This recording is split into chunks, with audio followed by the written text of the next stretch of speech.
Chinese loan app या फिर instant loan app ने एक और परिवार की जान ले ली है। पूरा का पूरा परिवार खत्म हो गया है।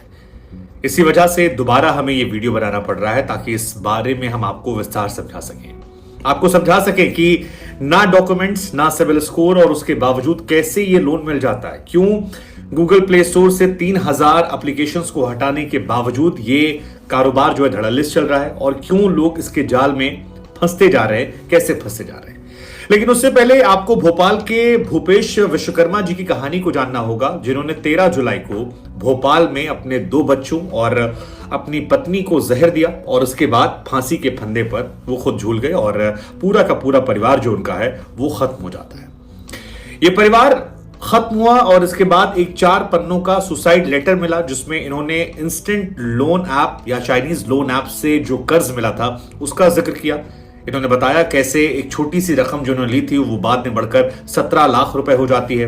कैसे एजेंट्स जो थे इनका फोन हैक करते हैं, इनकी पत्नी की, इनके खुद की तमाम अश्लील तस्वीरें बनाकर इनके रिश्तेदारों को भेजते हैं और इस मानसिक प्रताड़ना को वो सह नहीं पाते हैं, लोन वो चुका नहीं पाते हैं और इसके बाद वो ये सोचते हैं कि आखिरी कदम यही है कि अपनी जिंदगी दे दें। लेकिन पता था कि मेरे बाद मेरे बच्चों बीवी को परेशान किया जाएगा, लिहाजा पूरे परिवार को उन्होंने एक साथ खत्म कर दिया और सब के सब मर गए। और ये पहला मामला नहीं है। अभी कुछ दिन पहले हमने आपको एक बैंगलोर के बच्चे की भी कहानी सुनाई थी, कैसे वो चाइनीज लोन ऐप के चक्कर में फंसा था और उसके बाद उसकी जिंदगी जो है वो दूभर हो गई। उसने भी सुसाइड किया और लिखा था कि पापा आई एम सॉरी, मेरे पास ये ऑप्शन नहीं था। जून 2022 में एक महिला ने ऐसे ही 3000 रुपए का लोन लिया था और उसके बाद जब वो नहीं चुका पाई तो उस महिला की आईडी को हैक किया गया। उसकी न्यूड तस्वीरें जो हैं वो उसके रिश्तेदार के यहां जाने लगी और बाद में उसने भी सुसाइड कमिट कर लिया था। तो ये न्यूड फोटोज, ये धमकी, ये दाम बढ़ना, इसका लॉजिक क्या है, कैसे होता है, एक बार फिर हम आपको समझाते हैं। हमारी आपसे कोशिश है, आग्रह है कि प्लीज समझिएगा। ये बात आप याद रखिएगा कि कोई भी इंसान आपको खैरात दे रहा है तो आपसे कुछ लूटना चाहता है और मुफ्त का घी मत लीजिएगा। खैर, भूपेंद्र जो है विश्वकर्मा जी, इनकी कहानी समझिए। दरअसल विश्वकर्मा जी जो है इनकी कहानी 3 हिस्सों में आती है। पहला, लालच देकर फंसाना। अप्रैल 2022 में दरअसल भूपेंद्र विश्वकर्मा जी जो हैं उनके पास व्हाट्सएप पर एक ऑनलाइन काम करने का मौका मिला। वो गए, कोलंबिया की कंपनी थी जिसके जरिए काम करने का मौका मिला। ई कॉमर्स वेबसाइट पर वो गए, काम करने लगे। शुरुआत में कुछ दिन इन्हें बहुत फायदा हुआ, इन्हें लगा कि मामला जो है अच्छा चल रहा है, लेकिन फिर धीरे धीरे घाटे में जाने लगे और जैसे जैसे घाटे में जाने लगे इन पर दबाव बढ़ने लगा। इसी बीच में इन्हें कर्ज का ऑफर आता है और क्योंकि परेशान होते हैं, ये सिविल स्कोर खराब होता है, कर्ज का जब ऑफर आता है तो ये मना नहीं कर पाते और ये पूरी प्लानिंग से होता है कि आपको टारगेट करके इन्होंने ये मिला। इसके बाद ये कर्ज कंपनी की जाल में फंसते। अब क्योंकि सिविल स्कोर खराब था, कागज दे नहीं सकते थे, तो बिना कागज के इंस्टेंट लोन इनको मिल गया। घाटे को खत्म करने के लिए इन्होंने कई बार उस कंपनी से लोन लिया, इनको लगा बाद में चुका देंगे, लेकिन जब तक इस पूरे खेल को ये समझ पाते तब तक इन्होंने 17 लाख रुपए कर्ज ले लिए थे और इनके ऊपर कर्ज इतना ज्यादा हो गया था कि ये मुसीबत में पड़ गए थे। इसके बाद जब कर्ज नहीं चुका पाए तो जून 2023 में जो ये लोन लेने वाली कंपनी थी इसकी तरफ से दबाव बनने लगा।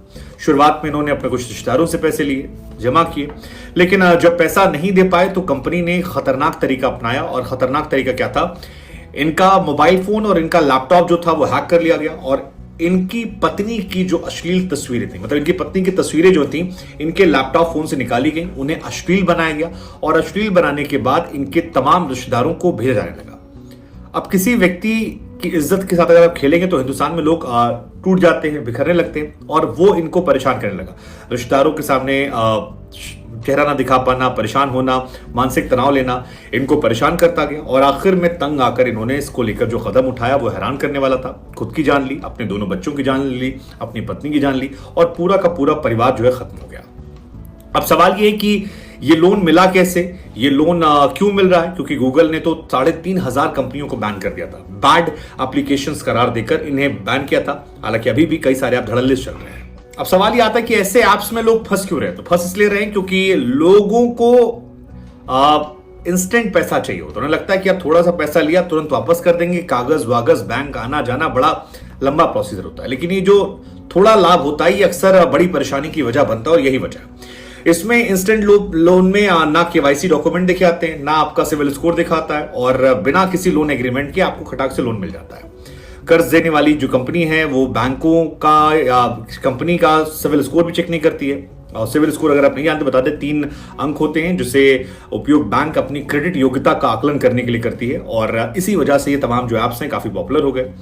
अब लोग जो है फंसते जा रहे हैं भारत में। ये इसका कारोबार जो है 2020 के बाद काफी बढ़ा, क्योंकि 2020 में कोविड आया था। कोविड में लोगों का बिजनेस जो है काफी गिरा, उसके बाद लोग परेशान होने लगे। वहां पर लोगों ने ऐसे तमाम ऑनलाइन ऐप से लोन लेना शुरू कर दिया जो इजी था, क्योंकि आपको कुछ पैसे चाहिए, आपने लोन लिया, बाद में वापस कर दिया, थोड़े बहुत पैसे लेकर बिना डॉक्यूमेंट के आपका काम बन गया।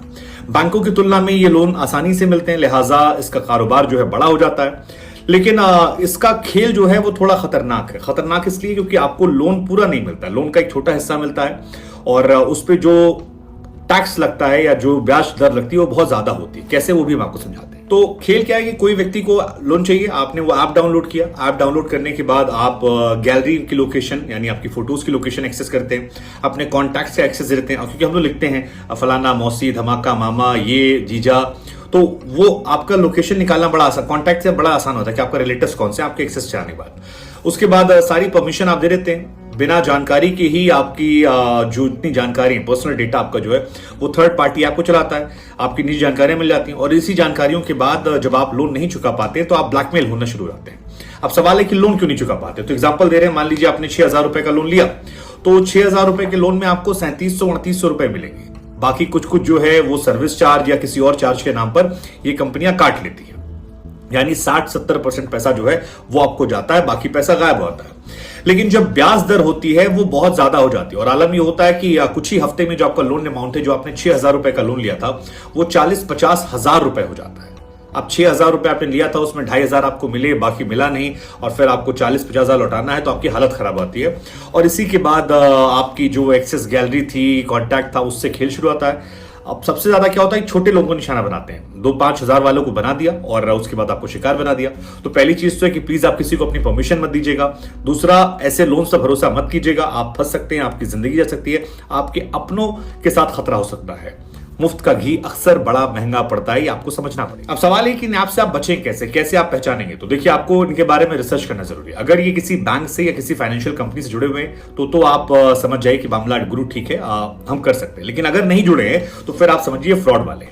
कुछ जो हैं वो एनबीएफसी से जुड़े होने का दावा करते हैं, लेकिन ये भी फ्रॉड होते हैं। अगर आप रिसर्च करेंगे तो आपको कहीं कोई एड्रेस नहीं मिलेगा, और सब फर्जीवाड़ा जो है एक माहौल बनाने के लिए तैयार किया जाता है। तीसरी बात, ये आपसे आपकी पर्सनल डेटा नहीं मांगते, मतलब फोटो नहीं मांगेंगे आपसे, कुछ ऐसा नहीं, केवल आधार, पैन, केवाईसी के लिए मांगते हैं, और बाकी तो ये अपना खुद ही निकाल लेते हैं। अब मसला ये है कि इन ऐप्स को लेकर आरबीआई की तरफ से तमाम बार कहा गया है, लोगों से डिजिटल फ्रॉड से दूर रहने के लिए कहा गया है। आरबीआई ने कई बार कहा कि भैया आप लोग जो हैं वो किसी अनजान व्यक्ति, अनऑथराइज्ड ऐप या फिर के साथ केवाईसी नंबर शेयर मत करें। धोखाधड़ी हो रही है तो आप सीधी जानकारी आरबीआई को दें। आरबीआई बार बार कोशिश कर रही है। इसके अलावा डीएलएआई ने भी कहा था कि नियम बनना चाहिए कि 60 दिन के कम वाले को शॉर्ट टर्म लोन नहीं होना चाहिए, इसको लेकर एक ब्याज दर जो है वो भी दिखनी चाहिए। लेकिन फिलहाल ये नागरिकों के साथ साथ देश के लिए खतरा बन रहे हैं। चाइनीज ऐप इसमें बहुत ज्यादा हैं, ऐसे में इनका खतरा बढ़ता जा रहा है। हमें लगा हम आपको आगाह करते हैं ताकि आप भी इससे सावधान रहें, अपनों को भी सावधान करें। और जिस तरह से जिंदगियां गई हैं, क्योंकि एक पूरा परिवार भूपेंद्र विश्वकर्मा खत्म हो गया, एक और लड़के खत्म हो गए, कई सारी ऐसी घटनाएं सामने आई हैं, तो ये चीजें ना हो इसलिए आप सतर्क रहें, लोगों को सावधान करें और खुद भी बचें। जानकारी ही एकमात्र उपाय है, तो प्लीज शेयर करें और लोगों को बताएं।